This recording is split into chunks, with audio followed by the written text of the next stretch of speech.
Hello, Guardians. Welcome back to Tower Casuals, the Destiny podcast. I'm one of your hosts, Corey Dierig, and alongside me, as always, is the Jotun Toten, the Vault Dwelling, the Mayor of the Deepstone Crypt, my favorite co-host on the Citadel, the Vow of the Disciple, Mr. Josh Finney. Oh man, we're gonna have to come up with new names after this raid is cleared on Saturday. I know. So excited. I'm excited, and I don't know if I've ever been more nervous for a raid in Destiny's history. This, for me, like, raids are such an important part of when we assign a score, or like, it was an amazing expansion, it was kind of okay. Like, the raid is what makes up such a big part of that, I think. Mm-hmm. Like, Shadowkeep was an overall weak expansion, but goddamn, Garden of Salvation is, like, probably the most beautifully designed raid. Yeah. Like, in D2, I would say it's probably, like, aesthetically the most beautiful. It's got the worst mechanic of all time in Destiny history. There's a reason why we've never seen it again. But aesthetically, it is very pleasing. I love the design of the weapons. The armor was a little bit of a cop-out, reskinned Curse of Osiris armor, but willing to let bygones be bygones because it made me look like a Vex soldier. You have things like Last Wish that took the Dreaming City, which we had all just been exposed to a few days earlier, gave us a brand new spin on it, changed the game world forever. We still haven't recovered from the implications of that. I'm excited to see what happens in the Throne World after we beat the Pyramid Raid for the first time. I'm excited to see. We have a theory that that's going to be a step to progress the exotic glaives. It's probably going to open up some new stuff on the investigation board, I would imagine. There's been whispers that maybe another strike comes out of this, which I personally don't think we're getting a strike or another. I don't know if we'll get another explorable area out of it. There's just been a lot of wacky theories going around out there, and I'm really excited to see what happens. Yeah, I am really excited for this raid. I mean, I'm not going to be ready for probably a couple weeks, to be honest, just because, work stuff and moving stuff around with my other podcasts and stuff. But like, this was like, they showed that hype video today. And then they teased the pyramid, right? And it's like, oh my gosh, this is cool. It's a cool looking visual they have there. My favorite discussion in the community has been who is the disciple. Yeah. I've got my own personal thoughts on that. I've seen theories range from is it Callus, which I think there's some evidence in the seasonal story that makes me think it could be Callus, but I just. With how the seasonal story has progressed, if we had made like more jumps at this point, if this was coming out like halfway through the season, then I would maybe back up that theory. Yeah. I don't think it's him.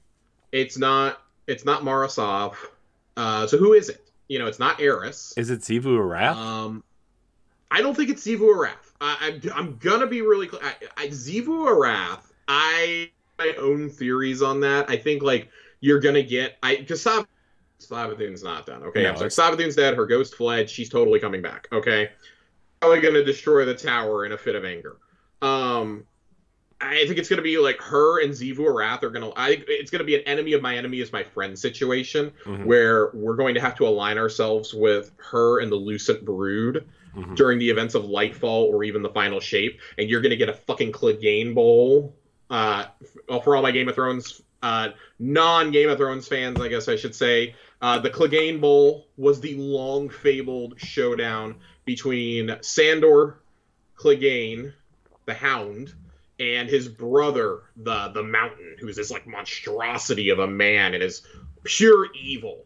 And the two of them, prophesied to duke it out, and they finally do, while King's Landing burns at the end of Game of Thrones. I think you're going to get that with Savathun and Xivu Arath. They're just going to kill each other, ultimately. There is some evidence that points to Savathun becoming an ally. I'll cover that in Lore Corner in just a little bit. But when we talk about the Disciple, I think that what you're probably looking at is... I hate to say this guy's fucking name, but maybe Fikrul comes back, the leader of the Scorn. Yeah. And that would be super underwhelming. I'd be super underwhelmed if he was the raid boss. No offense, I'm tired of the Scorn. I know they're not like You know what? I was tired of the Scorn. I was really hoping they'd get Sunset with the Tingled Shore, and instead they were like, Josh, you don't like the Scorn? Here they are in every fucking public area of the Throne World. I mean, they're in like half the campaign. In the Throne World, they're in like half the campaign. I was like, come on, dude, man. I'm so mad. I'm so done with the Scorn. So I loved the campaign. Yeah, and I haven't played it on Legendary yet, which I want to. I was planning on it with Mitch soon, but like, I was like, I want to fight more Hive Guardians. Yeah.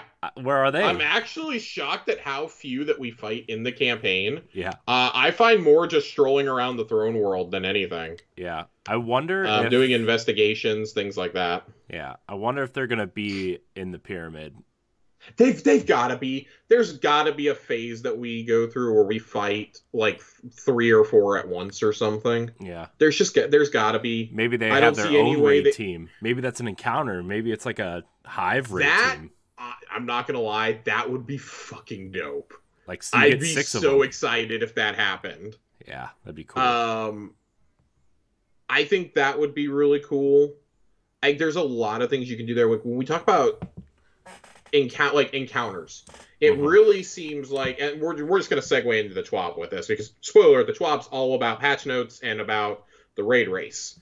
A lot of the things that it looks like we're going to earn from the raid with Bungie rewards and with the emblems and stuff are very prismatic. Mm-hmm. There's a lot of different colors on them. It's like a rainbow. And we knew from the Eververse data mines and from the API data mines that there is an exotic shader of some kind coming. And it's classified in the system. It's classified as a prismatic shader. I wonder if an exotic shader is going to drop from the raid for the very first time. Interesting. Or if it'll just be sold in Eververse, which is the much more likely option, and I'll gladly fork over $5 for it. I wonder if like, no, that would be dumb. I was gonna say I wonder if it unlocks in Eververse after World's First completes the raid, but. I mean, so you joke about that, but there was a shader pack with a couple transmog bucks that unlocked in Eververse when you finished Vault of Glass. Because I bought it really quickly. I paid $5. Yeah. No shame. Zero shame. Bought that in the Throne of Atheon. Zero shame. Mm-hmm. Yeah, I bought the Throne of Atheon. I don't know. Like, I think there's so many things you can do here. Like, the Disciple is what's got me thinking, because based on the conclusion to the campaign, that final cutscene, I really do think that if there was ever a time for us to fight a brand new enemy in Destiny, never before seen, throw a curveball at us, this raid is the place to do it. I genuinely wonder if they've kept it a secret and nobody's somehow found it out, or at least if they have, it hasn't spread. I've been pushing this for so long that I think we're going to fight the boss and think it's the boss fight. And we'll get like mission complete on the screen, and then it statics out like we've gotten before in some campaign missions. What if that happens, and as you approach where the chest is, it kickstarts the final encounter automatically? Or you just see like a raid banner circle appear next to it. Mm-hmm. And you've got like audio coming in from whoever's guiding you through the raid or whatever. Like, say Mara's been giving you periodic dialogue, or Eris or something. And then all of a sudden you just hear somebody go like, oh my god. And then out of nowhere, just this brand new enemy race comes out. That'd be awesome. I would scream. I mean, this would be the place to unveil. This would be the place to unveil the veil, right? That would be probably the biggest moment in Destiny history. I mean, I told you when I finished the campaign and the witness was walking towards and the planets were swirling around, right? Mm-hmm. And like he opened the space like a curtain. I thought they were going to unveil the veil, but then it was just a bunch of... I thought so too, and then it's the Traveler though. Yeah. You know, so does he have the Traveler with him or not? Yeah. And there's so many questions, like the Black Fleet is there, and just... Man, if you were ever going to do it, this is the place to do it. Of course, I have full faith in Bungie's raid team. That's the team I don't worry about at this point. Yeah. And I don't feel like I have to worry about the campaign either. We did get the news that the lead campaign designer, Andrew Hops, is actually going to be the campaign director for Lightfall as well. He very subtly updated his Twitter bio when the Witch Queen came out. I don't know if we talked about that last week. Yeah. But that is just amazing news. I mean, this is a guy who's been involved in making the raids since Kingsfall. So, and has been the lead for a lot of D2's biggest raids, including the initial Leviathan raid, Last Wish, Garden of Salvation, and the Deepstone Crypt. And he also headed up Prophecy as well, I should say.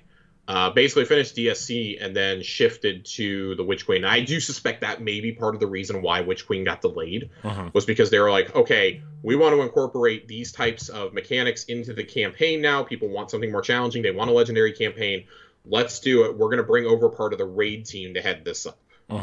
And of course, Joe Blackburn, one of the co-game directors with Justin Truman, Joe got his start in raids. So the franchise to me has never been in better hands. I just my impatience wants to know who the witness is so badly right now. You mean the Disciple?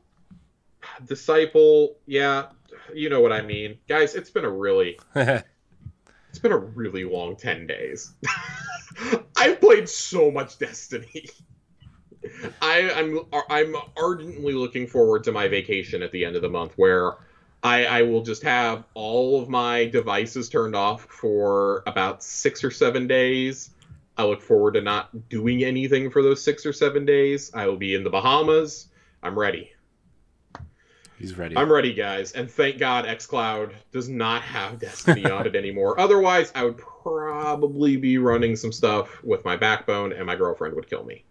I think that you look at what they're planning for the raid, and let's dive into what they say here, because, of course, we were all on pins and needles this week, wondering what exactly were we going to get in the way of, stipulations for Saturday. And the things that they are announcing here. So what is the initial light level you need to be at? Contest mode, as a reminder, caps all players at 20 power below each encounter of the raid for the first full 24 hours of the race.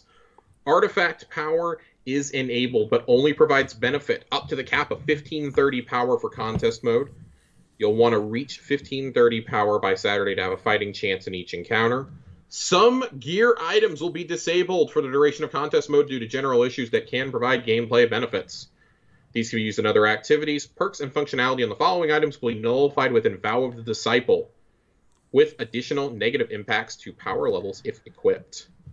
The 4 weapons that they have done this to: Ikelos SMG, Imperial Needle, Grand Overture, the Season Pass exotic from this season, and Wardcliff Coil, making its return with the long-fabled ammo glitch. And then armor and mods, Wormgod Caress Titan exotic gauntlets, Peregrine Greaves Titan exotic legs, and the Suppressing Glaive artifact armor mod. Additional items may be disabled if issues are found prior to the start of the race. The final list will be published on Saturday morning.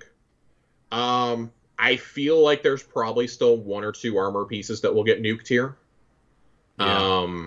I feel like in particular there's another set of Titan gauntlets that may get the nuke, and I would not be overly shocked if they. I know for a while they were looking at Syntheseps. I don't know if Syntheseps, if they were able to fix some on the back end, or they weren't enough of a problem. I know that Blackburn said that they were looking at that a couple days ago. So not really sure there, but I wouldn't be shocked to see a couple more armor pieces show up on this, or a mod or 2. Yeah. But I think right now this is pretty comprehensive. I had no idea Imperial Needle was causing problems. I did know about Ikelos SMG, though. Ikelos SMG, for those who don't know, accidentally, and I suspect the same thing happened with Imperial Needle, accidentally got the plus 40% damage buff that exotic primaries got. Oh. So yeah, that thing's been just fucking shredding. I have unashamedly been running it the last couple of days in some harder content, and it's been a godsend. But totally understand why that's getting nuked. fingers crossed that they don't discover a sudden glitch with Galarhorn or a sleeper stimulant right now, because if so, we're running out of options real fast for heavy DPS. Yeah. Of course, completion, first team to complete all encounters, loot the final chest, return to orbit, gets to world first. Your boy is not going for worlds first. I will be happy with a completion before Tuesday reset. If I get the completion on Saturday, which is the goal ultimately, cool. I'll be very happy. I'll get an emblem that I will I hate the look of, but I will wear forever because it's bragging rights. Just getting that completion though by the first week's reset, big deal. Of course, at 10 a.m. Pacific on Sunday, the power levels will be re-enabled. Your artifact mod will be fully available. You can go all the way up to the pinnacle cap if you want to. And all that will be enabled in the race, which makes me think that 1530 is probably the light level for the raid, period. Right. That's what it sounds like to me, at least. Mm-hmm. Maybe. Yeah. I don't know. Yeah.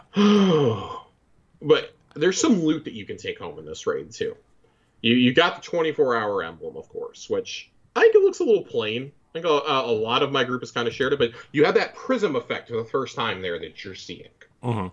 On this emblem. As we're sitting here looking through it, there is, of course, Bungie is going to stream it on Bungie.net, Bungie.net/Raid Race.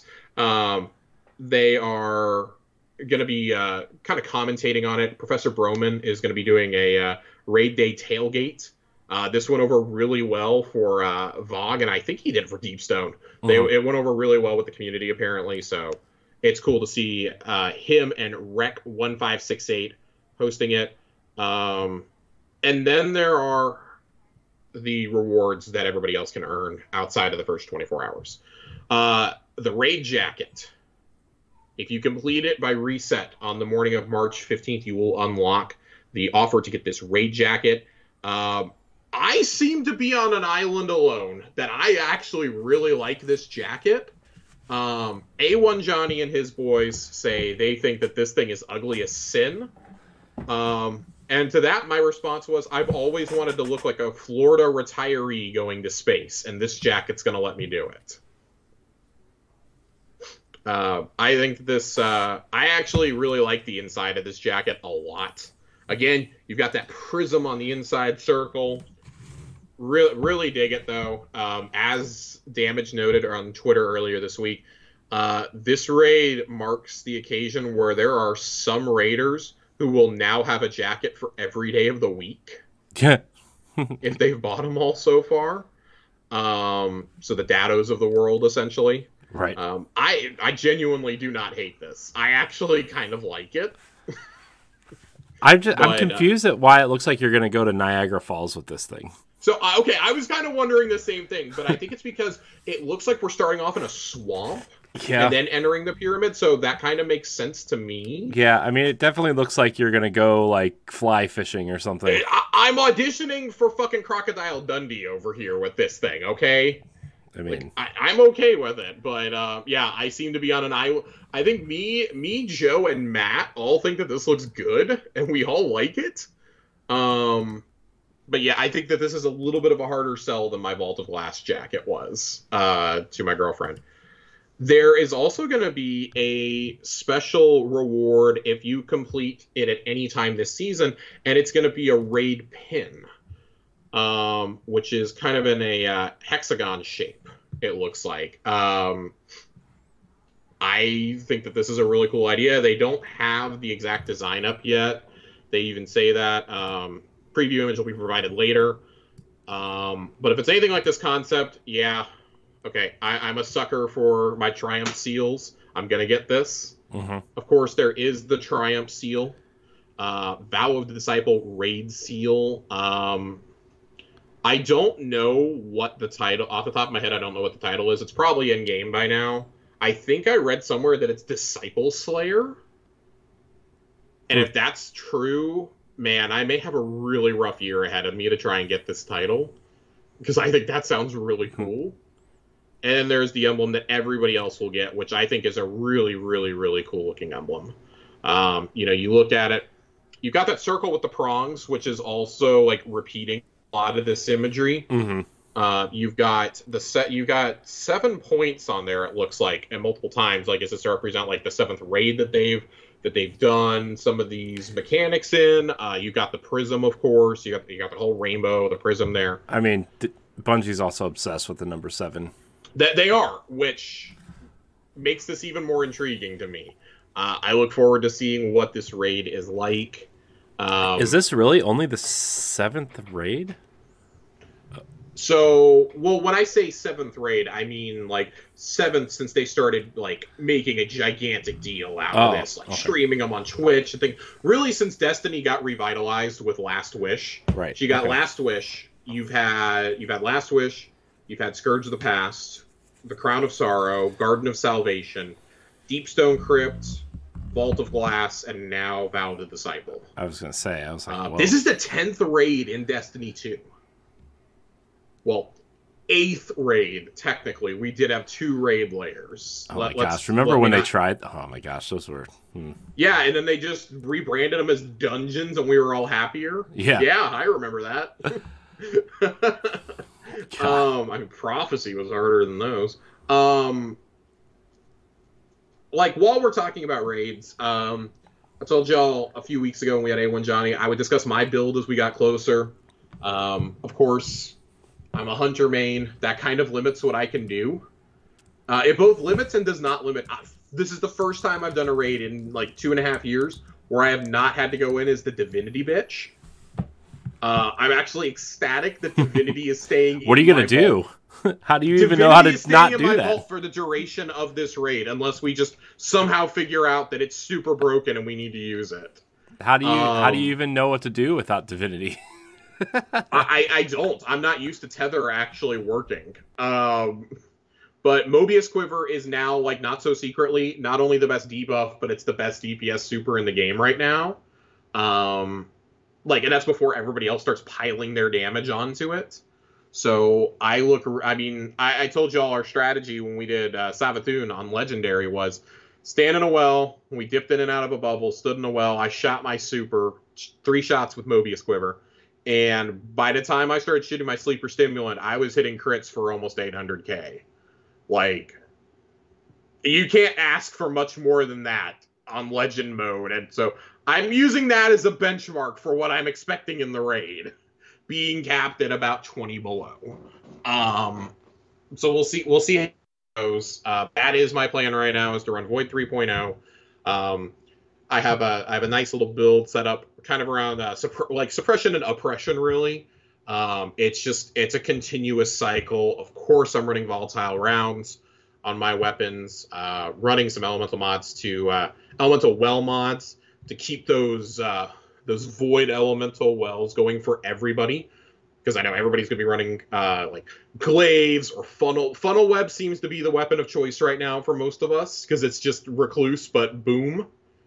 Especially if you have that subsistence frenzy roll, that just seems to be a nightmare for everything else. I will personally be I'm taking about 4 or 5 weapons in each slot in.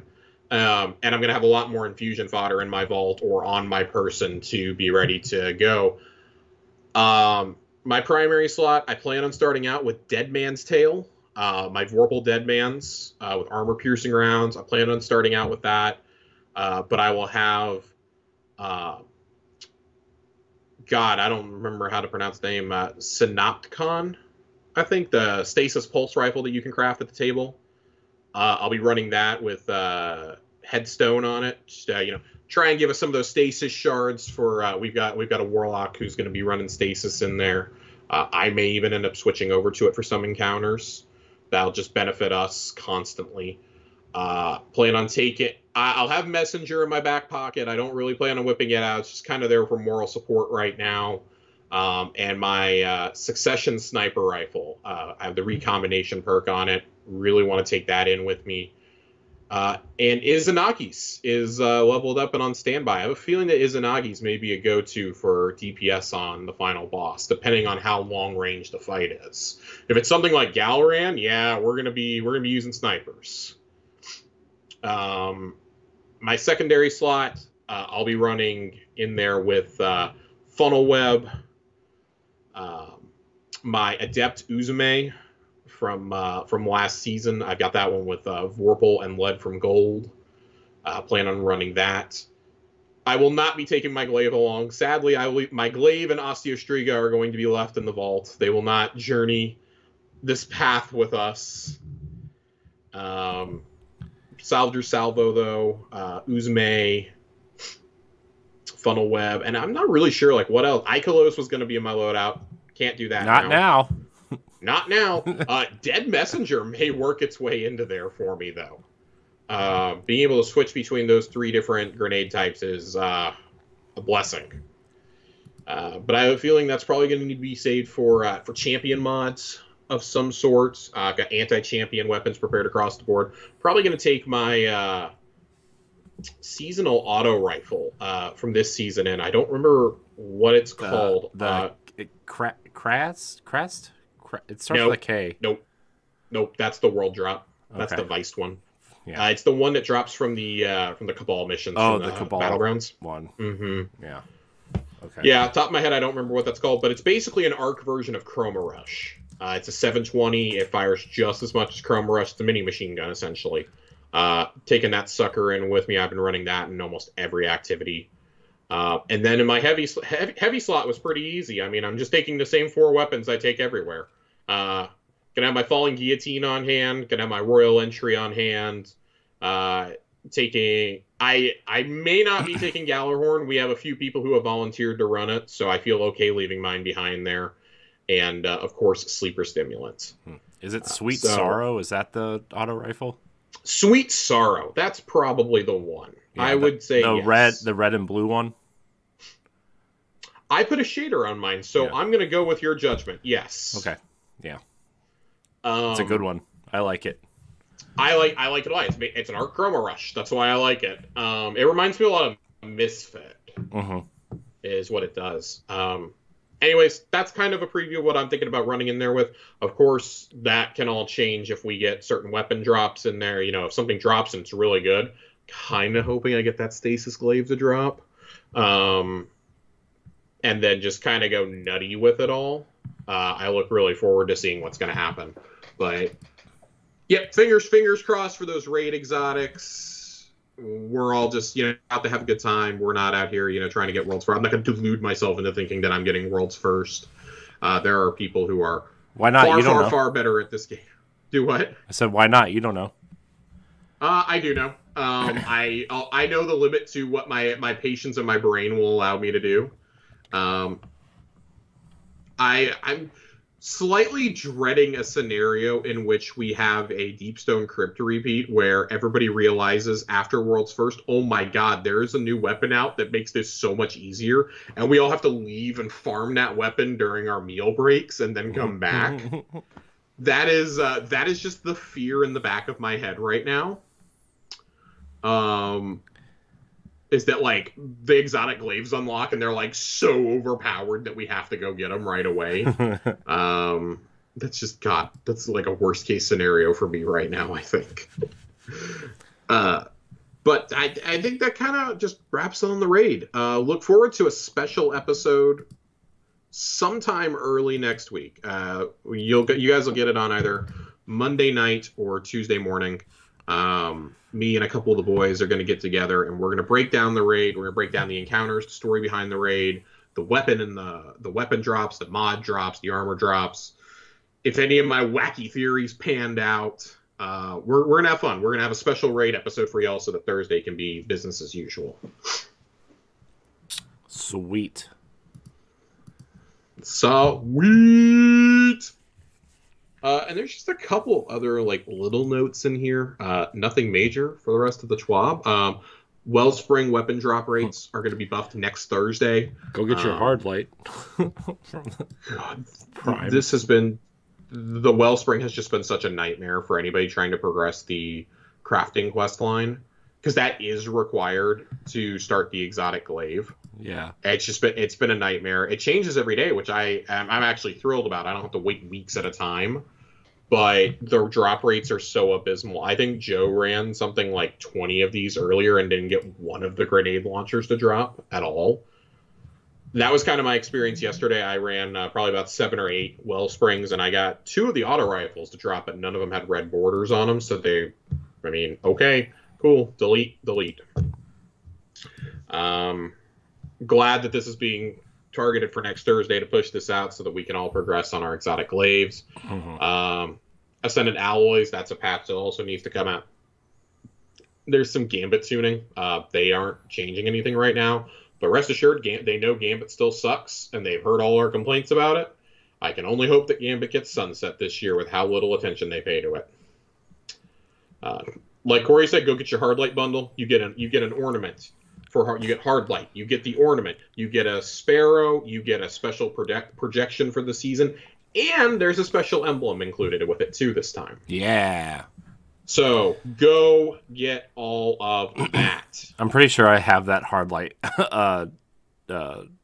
ornament. I did. I was so excited because I was like, they've been giving me all these ornaments I never had. And I had this one. I couldn't understand why everything else was there to claim and not that. Yeah. So, yeah. It is a old Forsaken ornament. Yeah. There's also, I have this other weird ornament, side tangent, for a Hardlight that's like this weird green like webbing. Yeah. And then I also have this like frozen over looking one. Oh yeah, the Christmas one from a couple years ago. Yeah. Yeah. So man. Yeah. That is man, that's about all we have. That's all we have in the TWAB. The TWAB. The TWAB. Now we can talk about the fun shit. We could. We got business out of the way. Now we can talk about fun stuff. We can talk about Yeah. I told you last week, guys, we were going to dive in this week. We were going to talk some exotic quests. We were going to talk the exotic weapons. And we were going to start talking about the seasonal storyline. There's so many secrets in this that, like, I don't think we're not going to get to all of them this week. We're going to have to spread this hit out a little bit as we see how some of the quest lines unfold, especially. Let's start with this first exotic quest that you get as you finish the campaign of Queens and Worms. I believe is what it's called. And this ties directly into a question that we were asked by our friend and listener, Andre Wilson, over on Twitter at Andre. You guys can get your questions and your comments read right here on this show. He goes, question I have for you guys. Thoughts on the new exotics so far? On Parasite, Dead Messenger, and the SMG Osteostriga. Let's start with this wacky grenade launcher, Corey. Yeah, let's do it. I know that you haven't finished the quest line yet. No, but I did watch a bunch of stuff on it today just because, like, I mean, my time to play is on the weekend, and, like, little side tangent, like, I played a little bit this weekend, but, like, I introduced my nephew to Destiny this past weekend, and you know, we had to go through like the entire like New Light stuff, like the dumb stuff, but like he was really excited to play it, so I sat with him for a while and played it.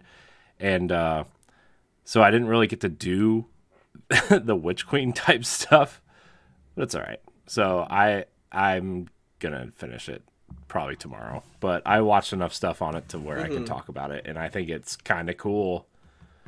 Okay, so first off, I want to say this is one of my favorite quests I think they've ever done.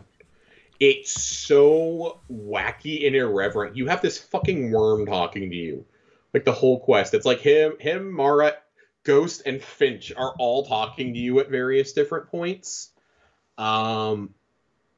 The commentary that the worm provides, and especially when you get to the final mission, like, yeah, there's the usual, go through the lost sectors and go find, this crafting ritual table. And, of course, starting down the path of doing this exotic is what unlocks the second strike of the expansion. And which is a really cool strike, by the way, you end up in, like, this city of darkness, which I suspect we're going to see in the raid. It's all really, really cool when this is happening. And then when you start the final mission of this and you find out that the worm is dying, you have to pick it up and physically run through all of these portals through something of a demented obstacle course that would make Star Horse grin pretty wide. While it's yelling at you. Don't let me die! Carry me! Carry you! Carry me! And it is just, I'm laughing so hard. I died so many times to the spinning spiky logs because I was just laughing so hard at what's happening. It's this absolutely, completely ludicrous thing, though, as it's unfolding that you have to do. And you finally get to where you get in, you get it out, you go through a portal, you go to meet Mara, and you think that Mara is going to take the worm for herself. That's how they very much have set up the quest line. Mm-hmm. And instead, she puts it into a fucking grenade launcher, and the worm's like, this was not part of the deal! Like, screaming and cursing at both of you. Yeah. Basically. It's pretty funny. And then you wield it for the first time. And on the surface, you're like, okay, this thing's a little weak. It shoots basically danger close. What is the point of this? And then you start noticing that you've got like worm power times 10 or something in your lower left-hand corner. Uh-huh. When that gets to 20, that's where it maxes out at. The next worm that you shoot is so fucking powerful. It was like one-shotting strike bosses. I cannot possibly describe enough how quickly this was killing things like Hashladoon was dying almost instantly from this. Wow. This is the wildest thing I've ever seen. It is completely impractical. Because to get to that 20 kills, you can get them with any weapon. Right. Any weapon, and I don't think abilities count, but any weapon.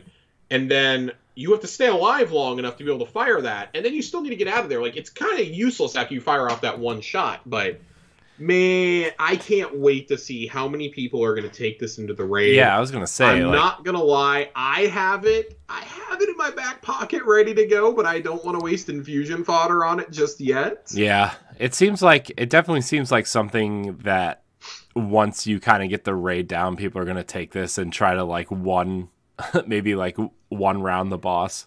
Oh, yeah. I mean, we've already had videos coming out this week of people one-phasing Atheon with glaives. Yeah. So, and... With glaives?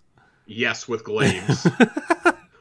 Glad nearly killed the Ogre in Grasp of Avarice with a single shoulder charge. It had, maybe a tenth of its health left after one shoulder charge because of how he had it stacked up. Wow. There are just some fucking nutty things. Remember, kids, everything you see on Twitter or on YouTube is not always easy to replicate. Okay? It's just not. Okay? There are things happening that most of us are just going to sit there and watch and be like, wow, that's cool. I'll stick to my 3-phase plan. Thank you very much. I look forward to seeing what this does, but I think what's more interesting is what this storyline about the worm reveals, because the worm holds memories of Savathûn's. Mm-hmm. And we find out that Savathûn was there at the collapse. She was in the Darkness's fleet when the Darkness advanced on Earth and on Sol, and for some unspecified reason, she turned on the Darkness and protected the Traveler. And that is just... You talk about revelations that shake the foundations of this game and that we're going to feel for a long time. This made this exotic quest actually feel meaningful in a way that most ones tied to expansions don't. Xenophage was a nice, addendum to Eris's personal quest, about her fire team and stuff. Salvation's Grip was a little fun detour from everything, but is ultimately a useless weapon, and it was a quest that didn't really matter. Mm. This is fairly consequential. And we're going to read the lore later tonight in Lore Corner, but I think that some of the storytelling that's done here is setting us up, not just for the next expansion, but setting us up for seasons this year. I don't think we're not done with the Throne World. We're going to come back to the Throne World for some of the seasonal stuff, I think. They're going to find a way to keep this in the storyline all year long, and I think there's going to be investigations all year, too. Yeah. And that would not shock me, but the fact that Savathûn basically protected the Traveler during the collapse, that is just That is earth-shattering news that we get in this. Yeah. I saw this the day after finishing the campaign, and I still don't know how to feel about it. This is still like the wildest piece of news I think I could have gotten out of this expansion. This is crazier than seeing The Witness. This is crazier than finding out the truth about that the Traveler chose to resurrect Savathûn. Now we kind of maybe understand why. It's like a combination of the Traveler had picked the Krill to bless initially, but also Savathûn had protected the Traveler when the darkness came for it. Mm-hmm. Like, is there... There's just so much. There's so much here. And it's like, when you couple this along with the two truths and the lie thing she does to you every week now at the Altar of Reflection, it's really causing you to think. Because one of the two truths and the lie that she told this week was, your destiny lies beyond the solar system. Truth? Hello? Yeah. Like, we've only been screaming this for years. Right. It's become more and more apparent than anything. I don't think we do it here. I think, if anything, this and the two truths and the lie may be setting up for events past the final shape. Yeah. I don't know what's going to happen here. This is crazy. Yeah. I mean, this is absolutely crazy. But so I urge everyone who has not yet done the Parasite questline. It looks intimidating. It's 18 steps. So much of that is lost sectors and stuff. Go do it. I urge you to go do it. It's very good story content. It's very good dialogue. It offers us a window into Mara that we seldom get. Mm-hmm. And that's why, like, we'll read the lore card here at the end, but I think that's just as consequential as the information we get during the quest line itself. Mara reveals that she'd heard from the darkness and from the Witness before, and she'd been shown a possible future. Presumably, she had been informed of it by Elsie or by the Witness himself, that there is a scenario in which she falls and becomes a disciple of the Witness. Mm-hmm. And that she describes it as feeling almost like she's terrified of it in the questline, but in the lore, she describes it as being, she was almost relieved in a way. But that she knows that she specifically says that, you and her still have roles to play in this story. And that is abundantly clear. I think we're getting a clearer and clearer picture that we probably do not get out of the Light and Dark saga without Mara Sov dying at this point. Yeah, no, that makes sense. I'm glad that we've had her for as long as we've had. She's taken on a bigger role than I think any of us could have ever dreamed when we first met her in Destiny 1. But even like House of Wolves and the intro to we thought we lost her once in the Taken King. Mm-hmm. And now, look at all the stuff she's done to get back since then. You read the Maracena book, you read, all the lore of the Dreaming City, and, you take the Queen's Court visits into account from the Dreaming City cycle. Mm-hmm. And then everything that's happened since Shadowkeep, and it's like, Mara is a bigger and bigger player than Mara and Uldren, really, Crow, but are both such huge players in this story. We never could have predicted this. Mm-hmm. We never expected this. No. So Corey, any other thoughts on Parasite before we move on to what is probably my favorite new exotic of the expansion? I think it's cool. I like instead of like the ammo thing, it's like a heartbeat sensor. Which is cool. It's really cool. You can pretty much see the worm breathing. Yeah. Which is great. I really hope we get a Christmas ornament for this, like we did Xenophage. Give the worm a little Christmas hat. Yeah. They did it with Omar Aga. Please do it here. That's all I gotta say. That's all we gotta say. So moving on, Dead Messenger. Man, the Vox Obscura mission is really cool. It is a seasonal exotic quest, very much in the vein of Presage or Harbinger in the way that it chooses to deliver its story. But it's a little bit different than those. It's selectable in the Throne World, but this mission takes place on Mars, specifically in the Destiny 1 exclusion zone. And that was very cool to load into and see. And I was like, oh my god, we're back here. You have to enter the bunker exactly like you did in Destiny 1, and then fight your way out with interceptors, and you realize you have a timer going. You have a 5-minute timer from the second you exit. And you have to kill a tank. You have to kill a couple interceptors, basically a mini army. I think there's an unstoppable champion down there. And then you boost over to the next area. on your way to where the Black Garden would have been. And when you go over there, you see this giant Cabal fortress and these towers, and Keitel is providing the commentary the whole time saying, my father always wanted these towers built. He always, revered them. And we built, the Cabal built an entire base here without even the Vanguard noticing anything. You're still on a timer. You've got shit shooting at you. You've got Threshers flying around. You've got multiple Goliath tanks. It is a really bad time unless you're in the Drake. There is one Drake. And let me tell you, you're going to have a real bad time if you're not the person driving said Drake. The Interceptors do just nothing. They're like BB guns shooting at a tank. Wow. You make your way past that area, you do all that, you enter the base, and another timer starts of 10 minutes. It's basically a time Presage, is what it is. Mm-hmm. You fight your way through, you kill the Scions, you upload the codes, and you go into the boss arena, kill the boss, big tall Scion, and you go and you listen to the recording, and the recording seems to change each week. We've gotten 2 different ones now, and you're listening to it, and Keitel is seeing, because it's a message from Scion, so it's an actual vision that she's receiving, not actual like spoken or written words. And she has an image. She has an image of Calus put into her head, essentially, leading legions of armies for the Black Fleet. And I think we could all surmise at this point, Calus has joined the Black Fleet. Yeah, he has aligned himself. I do think the seasonal story is probably pushing us towards finding out what Calus's motives are. You go into the treasure room off to the right, and there's Leviathan treasures in there. Mm-hmm. It's a Leviathan chest that's in there and all this stuff. You get the Dead Messenger, which essentially is Hardlight for breech-loaded grenade launchers. Which is really cool, by the way. That's probably the coolest way I've ever described an exotic. There's a chance for an exotic Sparrow to drop. I got it to drop in this week's mission, for example. But they're building a story each week, too. And I think when you get to your 4th time through is when you're going to fight the big boss. Yeah. This is a really cool mission, though.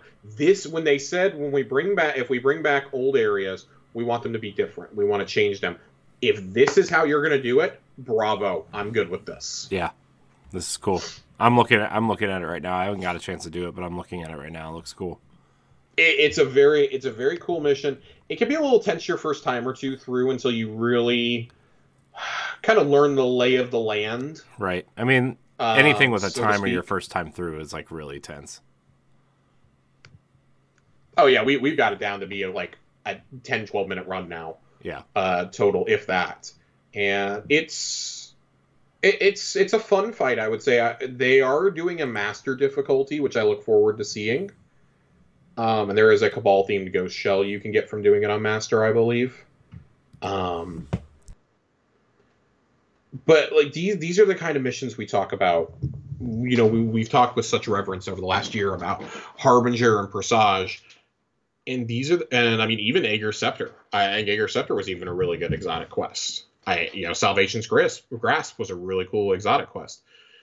These are the kind of things I want to do for exotics. I don't want the weapons to be just handed out. I would prefer to earn them this way. If you want to give me one at the end of the campaign and like tie some to the raid or to the dungeon, okay, cool. I would prefer to earn them in a mission, though, and I realize it takes so many resources to do this, but I will always take a mission like this, or Whisper, or Outbreak, or, Harbinger, or Presage, over the RNG of getting fucking Cloud Strike to drop in Empire Hunts. Or, having to go and buy something from Xur. I will take this anytime. I think that's indicative of where the game is. It's indicative of trying to embrace it as an MMO and as an RPG and not just an FPS. Let's keep cooking. Like if I'm getting this in addition to raids or dungeons every season, I'm cool. I'm cool with it. This mission's going to be up all year long. It's a seasonal thing, so it's not going to stick around after this, but it's a really cool mission for right now that I encourage everybody to run and do without haste as soon as possible. The third exotic we were asked to talk about, and I'm excited to hear Corey's thoughts on this one, is the Osteostriga SMG, which is locked behind the deluxe version of the game right now.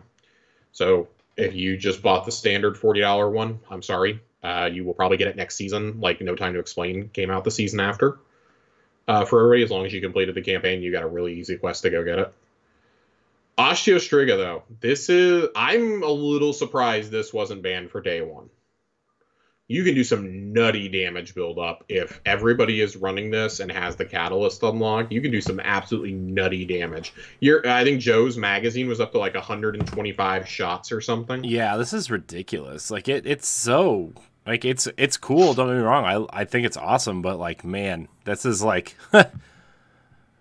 oh boy, this is. I bet they're looking at this right now. To be honest with you, it's just, man. I would not be surprised if this ended up on the list of things that get nerfed before Saturday. Yeah.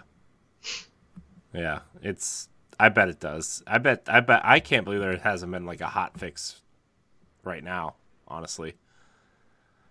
But I don't know. I think it's cool, right? I mean, like it's got that poison effect, right? Mm-hmm. So I mean, I think that's cool. I mean, that's something we don't thorn in the body of an SMG. Yeah, I was thinking that, but like it's just like we don't see weapons like that. Like the poison stuff is something that you would think would be like some sort of subclass or something that would be available in more weapons or whatever, but it's just like, no, it's just this weird thing that only exists in like a couple things, right? And that's what makes this weapon so intriguing. Yeah, it's supposed to be a weapon of sorrow, right? It's supposed to come from the same family as Thorn. I will be really curious to see, because I've thought for a while that we're getting a fifth subclass. Mm-hmm. I share that thought with a lot of people. And that I think it's going to be based around effects like this. And I think them testing things out with Osteostriga, with giving Le Monarch a catalyst, I think these are all approaches to, okay, how can we do this? I think that void suppression and especially Hunter Smoke are things they're looking at real closely. Like if we're going to build a whole Vapor class, how do we do it? Mm-hmm. And that may very well be why it's not in the game now. We know they said they basically had to choose between, are we going to do another subclass or are we going to update all the light ones? I would not be shocked to see this subclass get teased at like us get maybe the initial abilities even. Yeah. In the final season of the year, and then boom, when Lightfall comes out, here you go. Here's the full tree. Here's the fragments and the aspects and things like that. Right. If there was a story reason behind it, at least. I just think it's very weird that Stasis is the only one that we're going to get. That's very awkward to me. Yeah. I think Osteostriga is really cool. I like that we can upgrade it at the crafting table. It costs a fucking arm and a leg to do anything there. Yeah. With it. But it is really cool. Like, I mean, how many times are you really going to go recraft an exotic, right? Right. That's where you need the 3 Ascendant alloys is for this gun in particular. This gun and for any enhanced traits, which enhanced traits are essentially like masterworking the gun. You're just masterworking the traits instead. Yeah. I'm not as high on Osteostriga as a lot of people. I've been running it a lot. I mean, mine's up to like level 16 or 17. I think my glaive is at like 23. Yeah. I'm not running these nearly as much as other people that are in our play groups or especially other content creators. That doesn't mean I think it's bad. I just have so many primary weapons that I like right now. Right. Of course, I've got my trusty messenger and Chroma Rush and Peacebound that go with me, but I've fallen in love with some of the new auto rifles. I really like the Gambit auto rifle, the Suros pulse. Like there's so many weapons I want to use. I'm kind of relieved that I don't love this gun more than I do. Yeah. I really like the Suros. That's just me being selfish. Like it had to be good. Like just like No Time to Explain had to be good. Yeah. Otherwise, why the fuck make this why make this a deluxe edition thing initially? Yeah. But it can't be so good that it breaks the game. Yeah.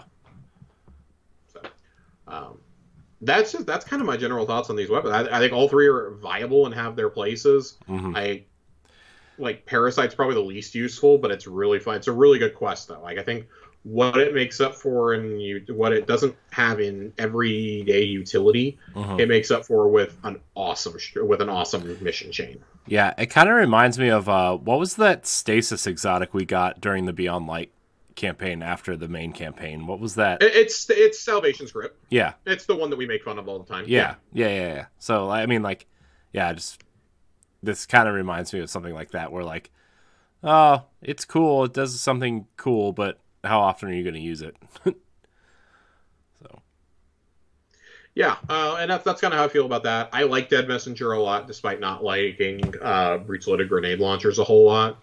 I think this is a really good one. I mean, come on, it shoots out three flames at the same time. That automatically makes it the best option for people like me who are just terrible with them. And then, of course, Osteo Striga. I mean, I'd probably work backwards. I'd go Striga, Dead Messenger, Parasite in terms of usefulness. But then you flip them. What's the most rewarding to get? It's Parasite, then Dead Messenger, then Striga. So, yeah, Dead Messenger is just a good all-around thing. It's good all around. It's a great mission. It's a great gun.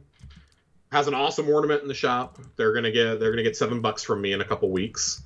But yeah. Any last thoughts on exotics, Corey, before we take a breather and then move on? No, let's do it. Okay. Well, in the interest of saving some things for next week, we're going to discuss one or two more of the secrets. I want to take some time to uncover more of the secrets of the Throne World. After I hit the level cap fairly quickly. 1550 at least. I had it hit right before first reset of the week, not of the day, obviously. First weekly reset. I kind of pulled back this week knowing that I'll be in the raid a lot Saturday, Sunday, and Monday, both completing it myself and getting our standby reserves for the raid, getting them a completion so that they can earn their jackets if they want to. The secrets that they've hidden around the Throne World. Like, let's talk about these for a minute. Yeah, let's do it. I'm always finding something new. Always. And I encourage anybody who hasn't done this already to unlock Tier 3 Deep Sight as soon as possible. Because Tier 2 and Tier 3 Deep Sight unlock so many Deep Sight puzzles.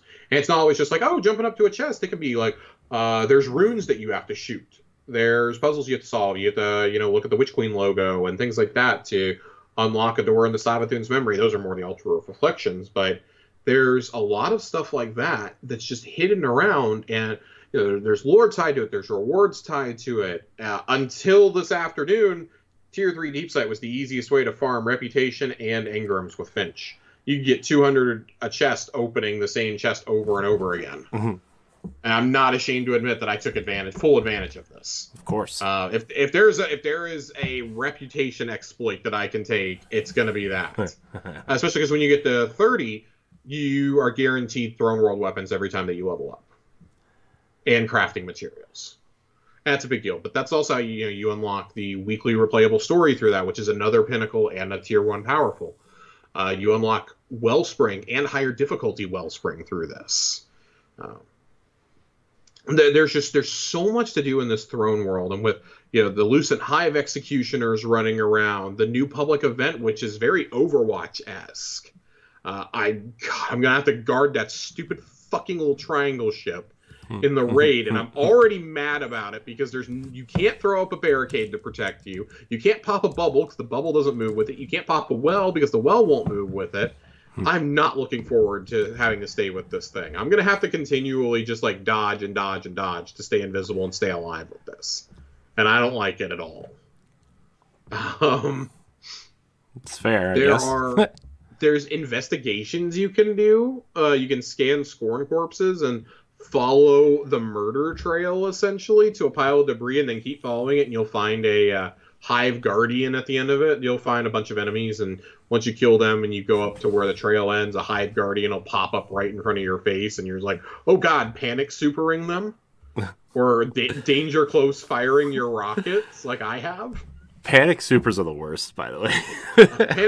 Panic supers are the worst when you realize that you ran well or bubble. Yeah, definitely bubble is definitely popped that a few times. Also, yeah, it's funny.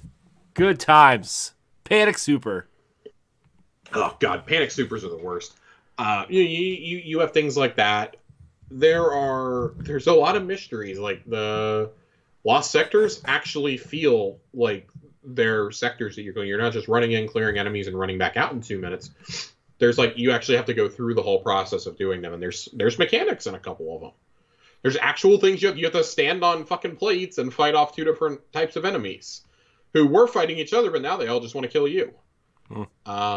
There's another one where you can pretty much just go straight through that one, but there's a whole bunch of hallways and twists and turns you have to take there, etc. And I don't really remember the third one, to be frank with you. I've done it one time. But regardless, you can get the new exotics to drop out of there, or any of the ones you missed during the Beyond Light year of expansions. Every time that I go in there, I feel like I'm finding something new. I'm finding a moth to collect, which all go in the cave behind Finch, which is really adorable.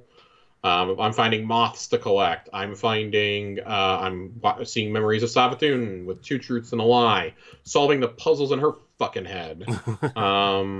Which, God, dude, is there any worse puzzle than the 6 circular things that you have to walk around and look at and shoot correctly? Is there anything in this game more tedious than that? Oh my gosh, I did some of those with Mitch the other day, and I was just like, oh my god, what are these? I'm like, dude, if you want to do these, that's fine. I want to go shoot stuff. And since we were in a fire team, he just did it because he's better at solving puzzles than I am. So I was just, shooting stuff. There is also... because there's a whole page labeled secrets. Mm-hmm. There is one triumph there that you have to close darkness rifts. And I wondered what that meant at first. And then I figured out there's these little green wisps that you'll see. There's one in each sector. There's one in each patrol area. There's one in each lost sector, I believe. And there's a couple scattered in like other areas you can walk to, like the, not Fluorescent Canal, but whatever's next to it. I think there's one in Queens Bailey. There's probably one in Savathun's mine. We suspect the final one is in the pyramid itself, in the raid. But to shoot those, you have to first damage yourself with Parasite to get Worm's, not Worm's Hunger, but Worm's Fury or something like that. And then pull out any other weapon and shoot the wisp. And that's how it closes. Wow. Who comes up with this stuff? Bungie. I want to know who came up with this, because I'm upset with you. I want to know who came up with this. I'm upset with you. Don't worry. I was trying to figure out how to shoot these things, because they say immune if you shoot them. I'm like, what the fuck am I supposed to do? And then somebody on Twitter or Reddit was like, so damage yourself with the... Who thought to shoot themselves with the worm grenade launcher and then look up and shoot this thing with a hand cannon? Who thought to do that? And then who figured out what the right order was? Like, oh, do I need to just do it with this hand cannon or what? Right. God, we're all going to have to take it into the raid now in case there's one there so we can just get it. Wow. Get it out of the way. It's going to be during a Sparrow race. Just wait and see. You're going to have to, get it, and then you're going to have to wipe because you don't have enough time, and there's, I don't know, probably some ether ball chasing you instead of a giant void one this time. Or giant solar one, excuse me. There's so many wacky things with this Throne World, though, and it really plays into this whole theme of Savathun is the god of lies and trickery. Right. And I love it. I love it so much. It's great. Puzzles. This is what you get when you put the raid designers in charge of the campaign, so please do this always. Please don't ever remove whoever had the genius ideas for this campaign. Andrew Hops, we love you. Please keep him in charge of all the future campaigns for as long as he wants to be there. And then poach his protege from raid developing to come do them. Because this is just, it's too good to say no to at this point. It truly has become one of those situations. But I think what's arguably more impressive than the Throne World secrets is Season of the Risen being so integrated with the story of Savathun as a jumping off point. Yeah. If you played it last week, there was a cutscene in the hangar that starts out that quickly introduces you to the main players of the season. Mm-hmm. You're there, Zavala's there, Crow is there, and Keitel is there, mm-hmm. as well as Lord Saladin. Yeah. You've got the main players right there. Yeah. And when you're having these interactions with Keitel in the cutscene, she's pissed because you basically eliminated a small army of hers on Mars. Yeah. Well, and they should have been shooting at me. They shouldn't have been shooting. I don't feel bad when I go and rerun that mission. No. I don't feel bad. No, you walk over there. You walk over there to take, do whatever you need to do, and they just start shooting you. What are you supposed to do? Just let them shoot you? Just let them kill you? No. It's not great. Why wouldn't she be a good leader and tell him to stand down? Dude, I'm saying She finally does when you do the Europa mission in the campaign. Yeah, but that's like 5 missions in. I know, right? You're going through this, and you do the Psyoth Battlegrounds, and it's cool. I like that they changed it up from last season. What might be the most interesting is we had one of the sandbox leads come out and say the things that you can do while you're holding the Synaptic Spear is reminiscent of what they're aiming for with Arc 3.0. Please, God, answer John and I's prayers that you rework one of the 3 different Arc Staff supers into giving me a fucking Javelin of Light to throw. Be awesome. I would run that class forever if I could throw a single Javelin with like 300k damage. I'd never run anything else. Let me throw it at something and it be sticking out of them doing continuous lightning damage for like 5 to 10 seconds. That's awesome. Yeah, that's that would be so cool. Ugh. And like just the way you move while you're holding the spear, the different moves you can do with it.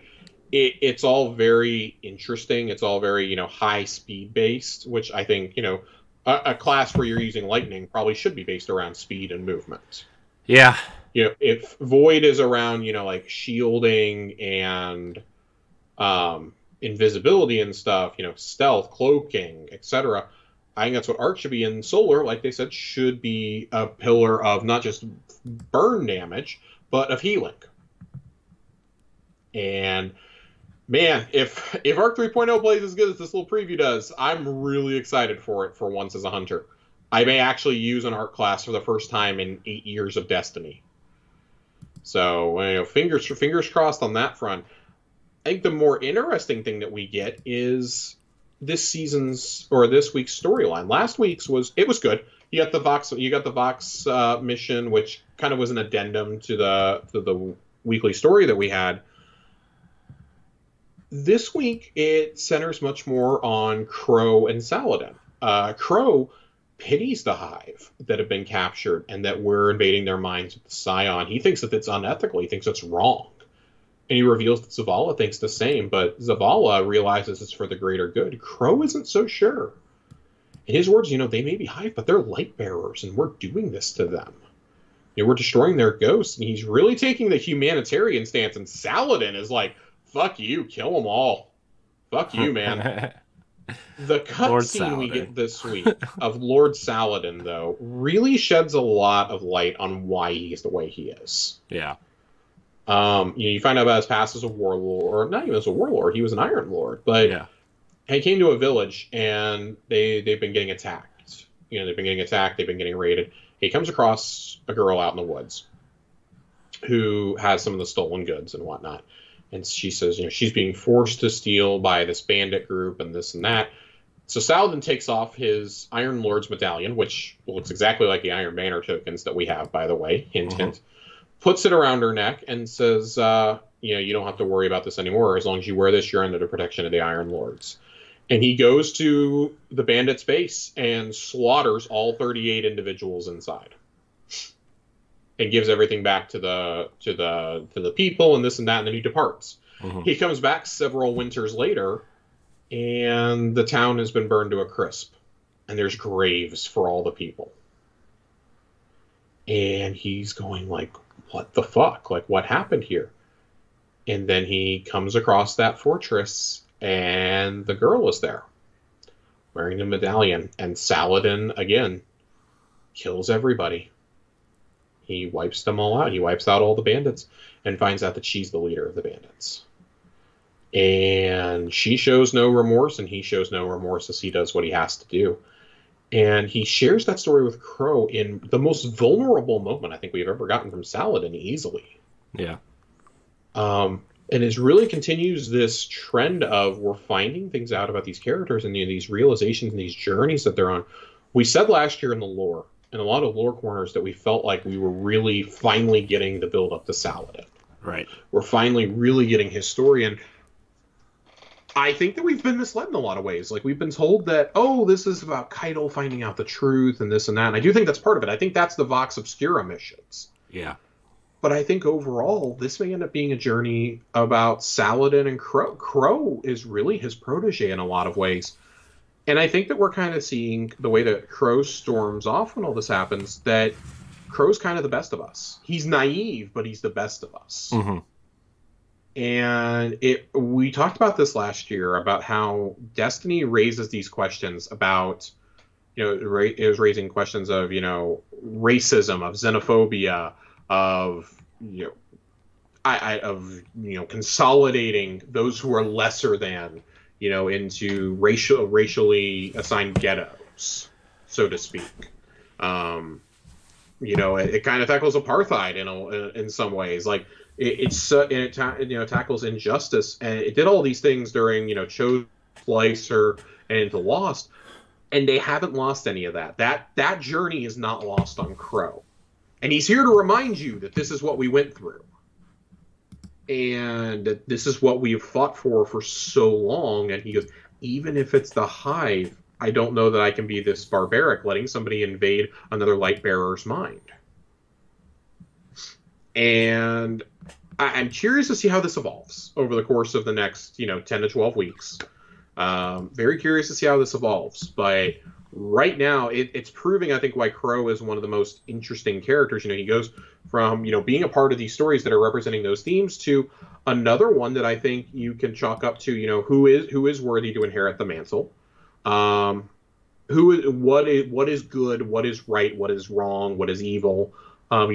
Can good people still do bad things? Can bad individuals still do good things, even heroic things? Mm-hmm. These are questions we have to ponder. These are moral quandaries that I think Season of the Risen is forcing us to confront this early on, especially with the Saladin cutscene. Right. And just what we see and what we continue, the journey that we continue on with that, and that I think there's going to be a topic of consent that comes up in this season. And I don't mean sexual consent, but like consent of, they're forcing their way into these hive minds, right? The Scion is basically brute forcing his way in, and they've already had their ghosts destroyed and cut off from the light and all this. You've severed their connection. Like, what is happening? What is going on here? And I think it's only a matter of time until Uldren basically demands to be hooked up to the machine himself, because he does know about his old life now. Right. And that's clearly been eating away at him. Right. How long does it take for him to do something stupid? Yeah. And does that lead to a showdown between him and Saladin? Yeah. Again, all questions that we have to sit here and actually ponder ourselves. So... yeah, it's going to be interesting to see how the story kind of unfolds this season. I'm really anything. I mean, we haven't even really dealt with Crow since, really Season of the Hunt, right? I guess, or Chosen, I guess. No, Chosen. I mean, I think Crow. So here's the thing: like, even though Crow definitely took a back seat during Splicer, he was a major part of Chosen. Yeah. And I would argue he was a major part of Lost, because Savathun plays those mind games with him. And, we forget, because it was a 6-month season, that he was demanding for those weeks, to be let in on Mara's plans and to see Savathun and this and that. And she was like, no, we have to keep you separate. You are thinking of her as Osiris. That is not Osiris you're talking to. That is the god of cunning and deception. Yeah. And we forget, because it's such a long season, and I think we can all be forgiven for that. It feels like we haven't had a story beat with him in a hot minute. Yeah. Because, those events happened 5 months ago. Yeah. 5-6 months ago now is when those happened. That was happening, in early October. Yeah. So I think when we take all that into consideration, it very much feels like the seasonal storylines are going to follow Crow in a lot of ways. There's going to be other conflicts that are introduced, like Splicer, which took a break from him, but he was still involved in the lore there. Mm-hmm. And we know where he was during that also. Right. He was one of the emissaries to the Cabal, and was officially appointed as one to help Zavala and to be mentored by Saladin in the aftermath of Splicer and of Savathun's revelations and Lost and things like that. I don't know if there's anybody better for Crow to be following than Lord Saladin. No, definitely not. But I think that this cutscene did something that hasn't been done for me with Lord Saladin's character in a long time, outside of the occasional lore entry. We read all the Iron Banner armor lore. Last season, we read, of course, Empty Vessel, and we read the book from the Tales from the Front during Season of the Chosen. Saladin has become a much more sympathetic figure, I think, over the last year. In a way that Rise of Iron, like, yeah, you felt bad for him, but it was like, this is a pretty tacked on DLC. I don't actually care about the Iron Lords. Saladin is sad because his friends are dead and he hates a machine. Like, that didn't really give me an emotional connection there. No offense to anybody who really likes Rise of Iron, but there's a reason why I don't hold it in as high of regards as everyone else. Right. This cutscene did more for me than that entire expansion did in terms of making me care about Saladin's character and about his story. And I was getting messages from our friend Johnny asking, okay, when do we get an Iron Lord spinoff game? Like, when do we get this? And I was like, I don't think you get a game. I do think if they ever go the comic or anime route again, which feels a given, that you're going to get some sort of media project showing Saladin's past. Yeah. It's just laid out too perfectly at this point not to do it. There's a demand for it. Right. There's plenty of characters that we all know at this point. You know, him, Fellwinter, Ephrodite. We know Zavala came across him at one point. Yeah. We know him and Shaxx butted heads. Like, yeah. What happens at this point? But I think one of the other big things about this is this reveals that there are other settlements on Earth besides the last city. Yeah. Now, whether those settlements still exist is another question entirely. But I think that that's one of the bigger things is he didn't direct them to go towards the last city. He just, flat out came back and murdered the bandits.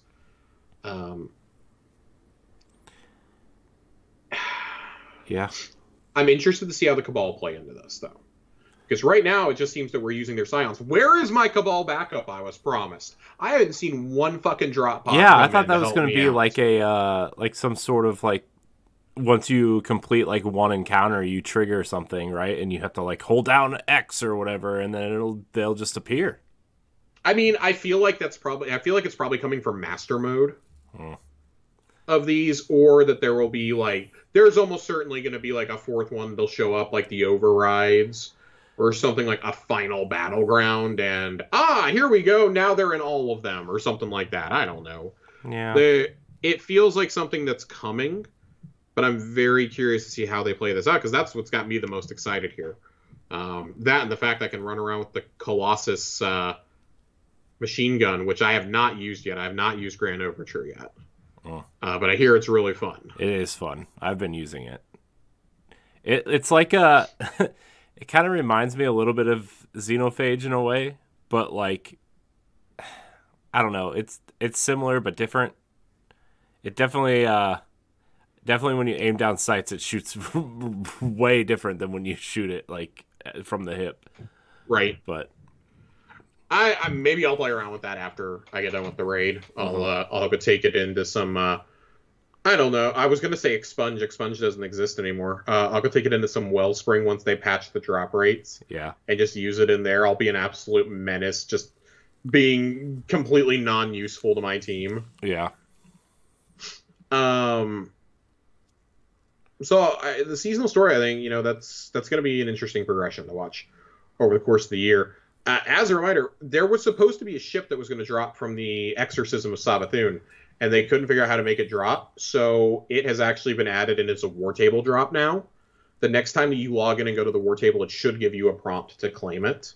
If you did the exorcism mission, I believe. I don't think they're giving it to just everybody, but it has the It has like, you exorcised Savathun's worm, but she got away, and this and that. I'm like, oh, well, that's interesting. Thanks for telling us that. Neat. Glad that this is still marked for last season. Yeah.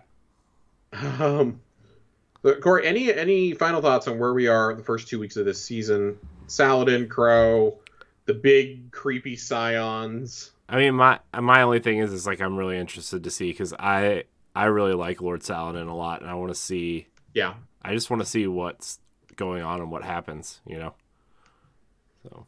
Yeah, I think seasonal storylines are a great way to give those characters that don't really get the shine in the major expansions their moments. It's what turned a lot of us back to Zavala. Be like, oh, Zavala is actually a really fascinating character. Yeah. It's like Anna Bray evolve as a character. Saint 14 and Osiris, and now we got a whole season with the Future War Cult for God's sake. Yeah, we did. Like, we got Mithrax in the flesh. in the in the flesh, in the splice. I don't know what you want to. He's both. He's got a little bit of both. He's both. He's got that hardwired flesh. Hardwired flesh. Title of the episode. I really, really, really like where they're going so far, though. I think it's an interesting conversation, and I'm looking forward to seeing more of that Cerebro ass room in the back of the helm. We're finally seeing what's back there. Yeah. So, I mean, I guess with that, should we head to the lore corner? Let's do it. Lore corner! Lore corner! Of course, a brand new expansion. We have plenty of lore to get through. Plenty of lore. I have to read the lore books to make sure I don't accidentally read Truth to Power 2.0 out loud and treat it as fact. Because they really got me with that first Osiris entry, and then I started reading the other ones after that. I was like, oh, these are all lies. Cool. Yeah. Thanks a lot. But I don't think they're from Savathûn this time. I think that they're from The Witness. Yeah. So that's how they get you. The first one we're going to read, like I said, we're going to cover two of our exotics that we had, that we talked about today. Parasite's going to be the first one. And this, I think, is actually super important for the future of this entire franchise. Guardian. Transparency is not a strong suit of mine. Undoubtedly, this comes as no surprise. However, our misadventures, let's call them, with the Parasite, have left me with a recurring ambivalence in regard to said transparency. As a result, I feel as though you are deserving of a more appropriate level of access to my thoughts surrounding recent events. In my previously mentioned vision was the Witness's one truth, an eternity of darkness in which I serve as a disciple. It brought me on an overwhelming feeling I previously relayed to you as fear, but in actuality it was fear born of what I felt most within this vision. Gratitude. Gratitude, as if my place alongside the Witness was meant to be a reward for all I have ever done and ever will do, and if the Witness is to be believed, all I ever will do is unbecoming, to say the least. It is moments like these wherein I wonder if I myself should be put to rest to avoid perpetuating these dark truths, but I have never before wavered from righteousness, and I don't intend to begin now. With that, you should know that while our revealed truths about Savathûn and the collapse appeared minimal, I've already used them to begin tracing a trail of evidence that may provide us with the power of preservation in the oncoming storm. When the time is right, we will have further parts to play together. In the meantime, keep the Parasite near and listen close. It's bound to open its mouth again sooner or later. Mara Sov, Queen of the Awoken. So the first thing to point out is, when she says that keep the Parasite near, it will talk to you. It does fucking talk to you in the wellspring, and it's really creepy. It can say the beginning and the closing dialogue in there, and it's really like, and it actually actively is encouraging you. It says the words, leave Fire Team behind, leave the throne world, join the darkness. Yes, it's very Varix-esque in the way it talks with its how deliberate it is when it talks. It really reminds me of Varix in a lot of ways. I wouldn't be surprised to find out if it was the same voice actor. Yeah. But I think what's most alarming here is that Mara's had a vision of her becoming a disciple of the Witness. And we know that in Elsie's Dark Future, Eris reveals herself as the true Witch Queen and kills Mara Sov. Mm-hmm. You have to wonder if something like that is coming. Yeah. But when I said earlier that I feel like Mara is marked for death, this, I guess pretty clearly, like, Mara's going to die. Yeah. She's going to have to make a choice eventually. And I do think she's going to die to protect Crow. Yeah, that's where I was going. She loves her brother, even though, like, he doesn't really know who she is anymore, right? I mean, she's going to. Right. I mean, we read that in the final lore from last season too. Yeah, but I mean, even since Vanilla D1, right? When you go to her throne or whatever, and he's kind of like hanging out with her, like, you can still tell that they're like super close, you know? Yeah, I mean, they've lived thousands of years together now at this point, and they're twins. Yeah, they're twins. Yeah, and I think that's one of the most fascinating things about this storyline is, like, she's going to do the inverse of what Uldren did during the Taken King. He led the Awoken fleet and the fighters and basically sacrificed himself to give her time against Oryx. Yeah. And we believed him dead. He spent years searching for her, got corrupted by Riven in the process, created the Scorn, all this and that. And so, I mean, we're still suffering from the consequences of Uldren's actions trying to find Mara. And I do think that she sets it right eventually. And I don't know if it's going to be this year or if it'll be in Light. I feel like it's coming in Lightfall. If it comes anywhere, I think it's coming in Lightfall. It's very ominous when she says there's still roles for her and you to play together. This is involving the Guardian more and more in the actual lore of the game. At this point, it's been pretty much established the Guardian that we play as is one of the most powerful beings to ever exist in the universe. Yeah. We technically have the throne world of Oryx, but we've rejected it. Yeah. We didn't claim it as our own. If we claimed it as our own, we'd be the most powerful being in the universe at this point. Yeah. But we've slayed multiple gods at this point. We've fought multiple different entities of dark and light themselves and, leaders of conquests. And everything, and all their lieutenants and peons and everything in between. Mara knows more than she's letting on, and I suspect that she's had contact with Elsie and knows more about the future than she cares to admit. Yeah. And I think Mara has come kind of the realization that we have that the dark future has not been averted. It has merely been delayed right now. Right. Yeah. There is still a part for Aramis to play. Savathun is not dead. There is still something with Eris to come. So, the second one that we're going to read tonight is Dead Messenger, and this is, I don't think this is like really big lore-wise, but this is fascinating, I think, for how Vanguard ops play out occasionally, I guess. It's, the flavor text is, a gift for the Empress who has everything. Keitel and Zavala stood side by side, watching a live feed of the Guardian's assault on the Scion transmission facility as broadcast by Amanda Holliday's circling aircraft. The Guardian ducked behind cover and pulled out a sleek grenade launcher recovered during their last assault of the base. They fired into a pack of onrushing war beasts, sending shrapnel hurtling through the air. The Cabal Empress emitted a low rumble as she admired the weapon. Zavala looked up at the enormous ruler with raised eyebrows. His gaze was fixed on the firefight, her eyes twinkling with violent ardor. The Vanguard commander shut off the open comms and cleared his throat. Would you like me to send you one of those grenade launchers? I can have Banshee create a Cabal-sized version for you. Keitel looked down at the awoken leader, suddenly aware that her avarice had been on display. She lowered her tusks, which the commander interpreted as equivalent to a blush. That would be most welcome, Commander, Keitel replied. I'd like to fire it into Xivu Arath's belly and bathe in her soul fire. Oh, God. Zavala turned back to the screen. You have a passionate spirit, Empress. He did not see it, but beneath her mask, Empress Keitel smiled.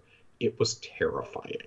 Sounds like this is getting... They are fucking, guys. Yeah. These two are clearly fucking. Like...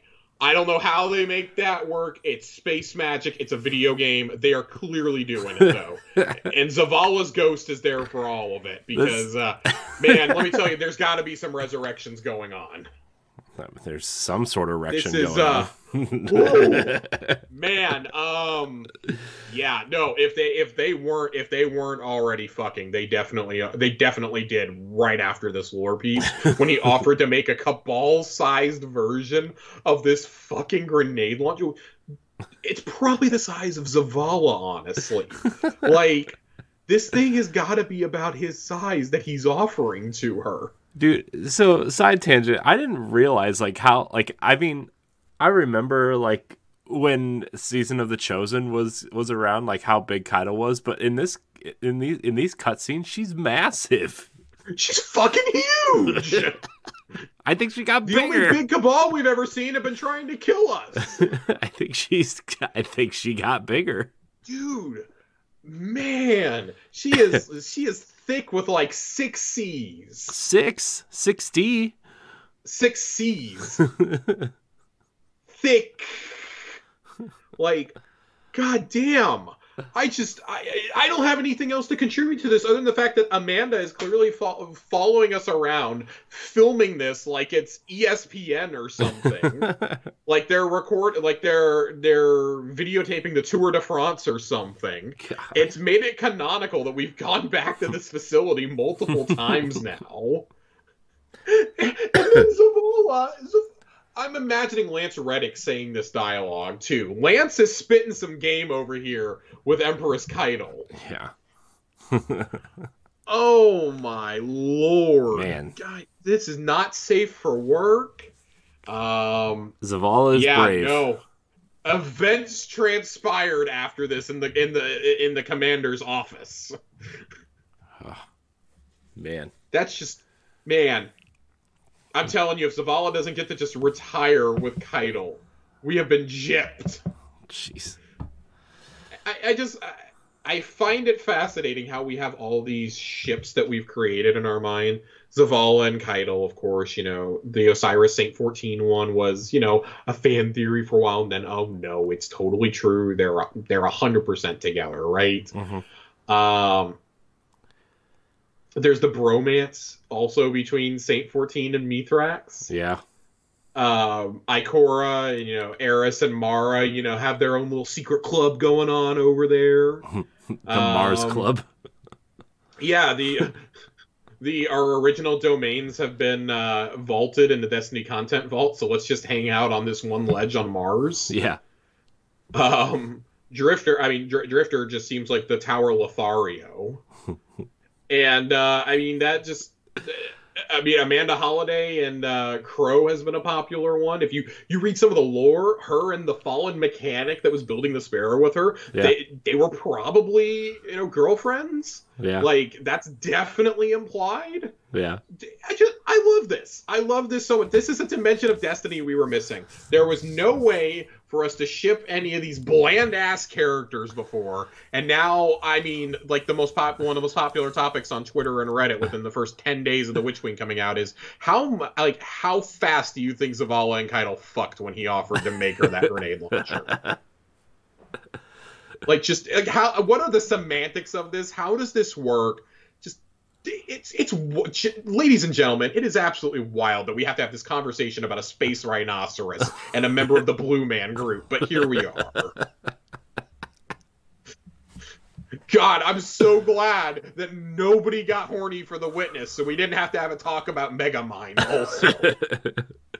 Okay. All that smoke that's coming out of his head, those aren't case scenario here. All those faces that are in the smoke coming out of his head, those aren't faces. I'm just imagining Skeletor from Masters of the Universe. God damn it. What a glorious Skeletor! Yeah, I'm just imagining that right now. Just imagine, that face appearing in the smoke while he's just, casually talking to you, trying to be a normal guy. He also has a very, all the smoke faces have a very Supreme Leader Snoke feel to them. Yeah. So that's really disconcerting. Are they getting Andy Serkis to do some of this CG, in Joe Blackburn's garage? Oh my God. How does this work? Right. Thank God Destiny is rated T for teen. Okay, we're left to imply and pervert things on our own rather than having it on our screen. God, why do so many people listen to this show? Ladies and gentlemen, we have gone off the rails. I'm sorry. That is what you can take away from Lore Corner tonight. I'm sorry. Corey, please get us out of here. I can't right now.